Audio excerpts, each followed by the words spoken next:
We humans always have a tendency to follow trends, and we sometimes follow the trends with our eyes and ears closed for the sake of our ego or as a challenge.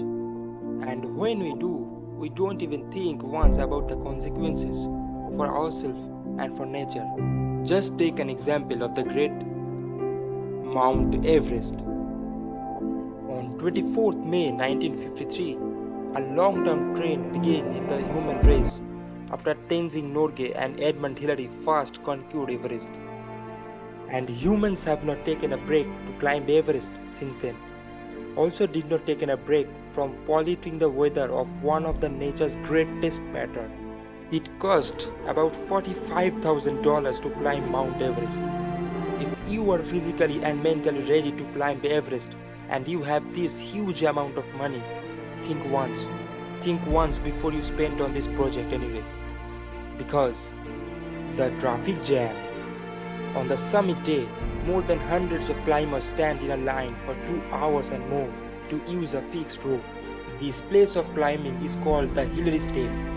Hillary Step is a 12-meter rock and ice wall, perhaps with an angle of 45 to 60 degrees, just below the top point at 8,763 meters. It is the last obstacle to reach the summit point. While waiting for their turn, climbers waste significant time and oxygen. At the same time, their body temperatures and strength decreases. As a result, they easily fall victim to hypothermia, frostbite, and acute mountain sickness. They cannot make decisions such as whether or not continue the climb with these conditions or go down to the safe zone and try later. According to an article of Our World, Everest, one of the world's most accomplished mountaineer, wrote, "It is traffic jam that causes all the trouble. Climbers ran out of bottled oxygen and collapse, or they push upward long after a sensible turnaround deadline and end up descending in the dark, destroying the ecological environment." Climbing Mount Everest is not an environment-friendly endeavor anymore. Mountaineers release tons of unnecessary things, trash, garbage, and lots of abandoned gears like empty oxygen bottles, pairs of shoes, etc. Humans' biological waste is another problem. Porters carry tons of waste each session and dumped it in pits at a lake called Gorak Shape at an altitude of 17,000 feet above sea level. But if the waste is not handled properly, it runs a risk of contaminating nearby water sources.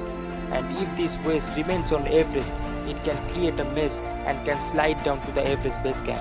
In a report of Washington Post opinion story in 2012, Grayson Sheffer, an editor and writer for Outside magazine, said, "Peak has become a fatal time bomb and the mess is gradually sliding back towards base camp." Disturbing views on Everest. Perhaps the most disturbing view on Everest is dead bodies that could not be safely removed. Some bodies have been changed place due to avalanches and snowstorms, whereas some bodies have been in the same place for decades, becoming the part of Root's landscape. According to the sources, porters and guides do most of the heavy and specialized work, such as fixing rope and ladders, setting up routes, melting snow, preparing food, and making all the critical decisions. Hundreds of millions of bows to Sir Tenzing Norgay and Sir Edmund Hillary and the entire team, and to all the Sherpas, guides, and porters who have repeatedly conquered Everest and risking their lives for little money. This is pretty much it I wanted to share with all of you. What you think? Let us know in the comments below. We will come back again with new incidental topics. And don't forget to subscribe.